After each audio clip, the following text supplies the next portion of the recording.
Oh hey, I didn't see you come in. Masahiro Sakurai here. Boy, I sure love being the director of Super Smash Bros. Brawl for the Nintendo Wii, and I'm certainly glad that we had more development time compared to Melee. Luckily, the stress didn't deteriorate my permanently youthful looks. With all this time, we were able to remove unnecessary, try-hard garbage like L canceling and wave dashing, and add more characters. And tripping. I'm sure they're gonna love that feature. But looks like all of the heavy lifting is already done. Now time to just sit back, relax, and get ready for release day. Yes, hello? No, it's Sakurai, not Samurai. Wait, what do you mean, have I added Wolf to the game yet? In an interview with Nintendo Dream magazine, Sakurai reveals that Wolf was almost cut from Brawl, only making it in due to his similarities in model to Fox and Falco, as well as the popular demand he received on the Smash Bros. Dojo website. Crystal was also considered for the game, but with the little time they had, Wolf was the only realistically possible character addition. Sakurai mentions that creating Wolf took about only 70% of the relative effort to creating a whole new character from scratch, even calling him a lucky inclusion. Funnily enough, his reveal was posted 2 months after the game was released. His rushed development is evident in the Subspace Emissary, being the only playable villain without a role in the story. Characters involved in the main plot had to be characters that were confirmed to be in the game in the early stages of development. So that explains why Wolf, Toon Link, and even Jigglypuff appear near the end of the campaign and aren't seen interacting with other characters.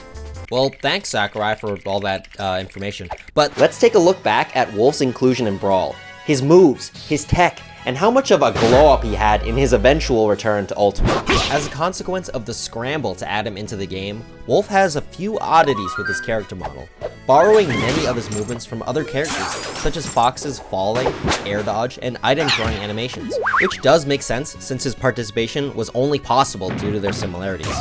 There are a few mistakes, however. By using a hacked camera, you can clip into his cyborg eye patch, which reveals he has a working eye underneath. His right shoulder pad also weirdly flips upside down during a few of his animations. And finally, Wolf's left arm will detach from his elbow during his tumble animation. He's gonna feel that one in the morning. As a whole, Wolf's animations are pretty unpolished and choppy, even by Brawl's standards. Aesthetics aside, an oversight in the Subspace Emissary is that his fast fall speed is actually slower than his regular falling speed, meaning that Wolf can actually slow his descent by fast falling. I honestly don't have a clue as to how this could have happened, but this might be the only instance of where a character's base attributes are different depending on which mode you choose. But I guess that meant the dev team also didn't have enough time to completely dismantle or overtune his character, because Wolf was considered a mid-tier, having a decent matchup spread and a few solid moves overall. His back air is by far his best aerial move, with a great hitbox and frame data coming out on frame 6 and auto-cancelable. Down smash was a great option to delete stocks, with the first hitbox coming out on frame 8. His shine has invincibility on frame 1, and is one of the very few moves in the game that can beat Meta Knight's Tornado, and even being able to combo break out of a few multi-hit moves. Wolf even had a little bit of tech with his side special, with the ability to cancel it at the beginning or the end of the move, being able to zoom across the stage. Now, some of you may have seen a video about the weird movement tech of Brawl by Brawlternative, and if you haven't seen it, check it out now. Amazing video, by the way, keep it up, Scunch. In the section where he mentions Wolf's tech, he talks about scarring, named after the Bobby Scar. But the clip he shows isn't scarring.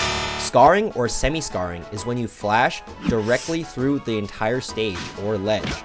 The clip that was shown is another Wolf technique, known as light stepping, which puts Wolf right above the ledge, allowing him to regain his double jump and potentially go out for an edge guard. But wait, there's more! Telestepping is when you land directly on stage with zero lag. However, you only have one frame to act before you experience RCO, or recovery carryover lag, which, fun fact, originated in Brawl and continued in later games. These techniques look pretty jank, and were most likely a result of Wolf's hasty inclusion.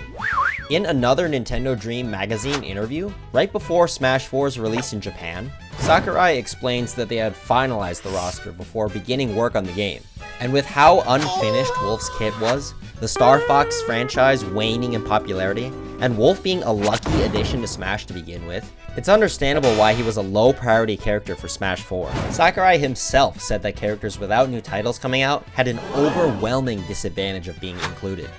Even as a prospect for DLC, characters like Mewtwo and Roy had spent much more time out of the spotlight. And even a Brawl returner like Lucas required much less polishing than Wolf, which made him easier to implement into Smash 4. Why are we still here? Just to suffer?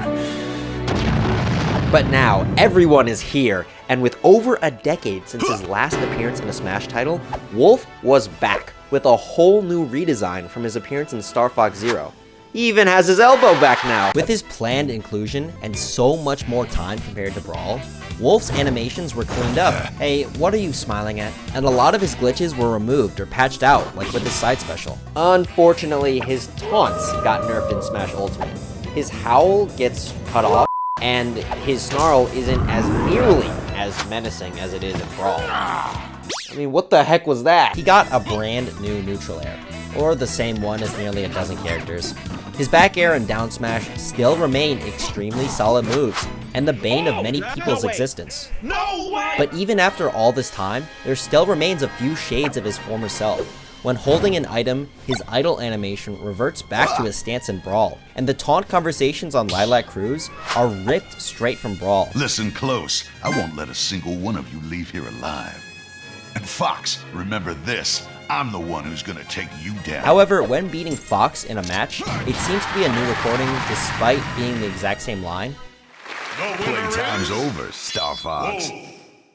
Playtime's over, Star Fox.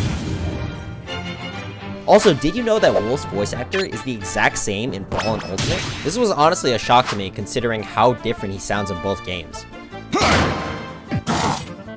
Being overshadowed by two of Smash's most iconic fighters, especially given their popularity in Melee, Wolf was a bit of a neglected character, at least in the eyes of Sakurai, with his hasty development in Brawl and cut from Smash 4.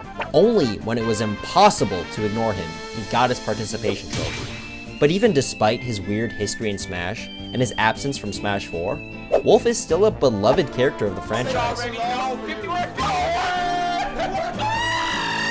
It's always interesting to look back at the details of an awkward character in a quirky game like Brawl. I mean, look at Luigi's Final Smash, I mean, it's...